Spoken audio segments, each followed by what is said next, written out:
Well, hey, I'm here in the Black Hills of South Dakota, and of course, there's been a lot going on over the last few days with the Trump shooting specifically. And there was an interesting report that came out by Smith & Wesson that really talked about the cycle of gun panic buying, that it's actually a cyclic thing, that there's spikes of this thing and then it kind of comes and goes, and it's really fascinating. So kind of analyzing that and basing it off of what they recently experienced just in the last couple days is that in 2020, right around March, there was a lot going on. Of course, you had COVID, you had the riots, you had civil unrest, you had political uproars, you had a lot of things going on, and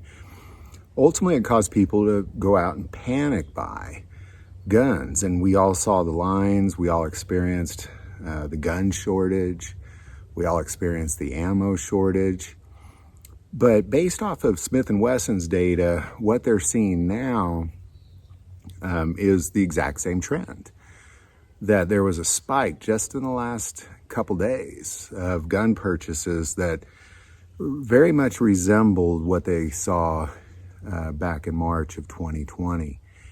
And that it's usually a series of events. And of course, we're looking at an election year, and that was kind of their main point, is typically, well, not typically, but recently, that it's really around those election years that we begin to see these really play out the way that they've been playing out.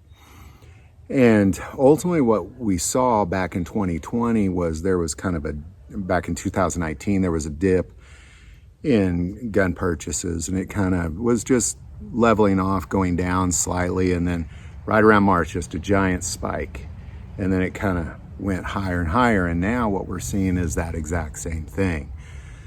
We see that spike. Now, Smith & Wesson is predicting that this spike is temporary, assuming there's no strange things like any sort of civil unrest or pandemic or an election that's very divisive. Now, of course, there's going to be an election. You can't change that one.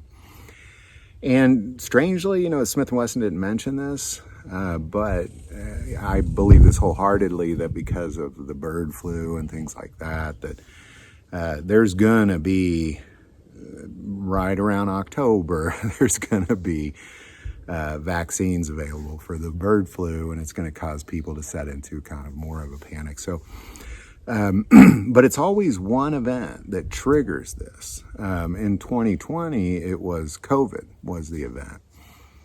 And now what they're saying is that this Trump shooting at the Trump rally potentially is that catalyst that begins this trend of seeing people panic buy guns. And then if you're panic buying guns, you're obviously panic buying ammo as well. Now, a couple things I can say is I do not believe the gun industry or the ammo industry was prepared for that. And they fought hard and worked around the clock to get out of that situation. So I would argue that they're better prepared this time. So if you desire to go out and buy a gun, even if you're worried, I encourage you to. I believe wholeheartedly that there's something comforting about being armed. For me, when I sit and I think about the hard things in life or the things that may be out of my control, I just feel a little more sound when I have a firearm. And I know many people do too. So I'm not discouraging you from doing that by any means at all. More so, I encourage the purchase of firearms in any way, shape, or form, whether you're worried about it or you just need another hunting rifle. I definitely encourage you to do what you feel is right to protect your family. But according to Smith & Wesson, the trend, the graphic trend specifically, looks exactly like it did in March of 2020. We happen to be in a very divisive election year. So in the end, really, it kind of depends on what takes place in the future. But I do believe that they're correct, Smith & Wesson, that this is a catalyst that begins that kind of thing. And if political violence continues and civil unrest comes in and really anything else pops up, I think we're really in the same situation, minus that I believe the industry is better prepared. And I also, again, I want to encourage you that if for some reason you feel a desire to go out and buy guns and ammo, you do. That you do that thing. So any thoughts or insight on that, definitely put that below. Do want to take a moment and say most people watch this channel, not subscribers. Click that subscribe button. Greatly increases the algorithm and our ability to get these messages out.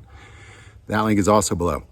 But the most important part of this channel is we take prayer requests. So please don't ever, ever hesitate to send that in. Thank you for watching this episode of God, Family, and Guns. And as always, love God, love your family, and love guns.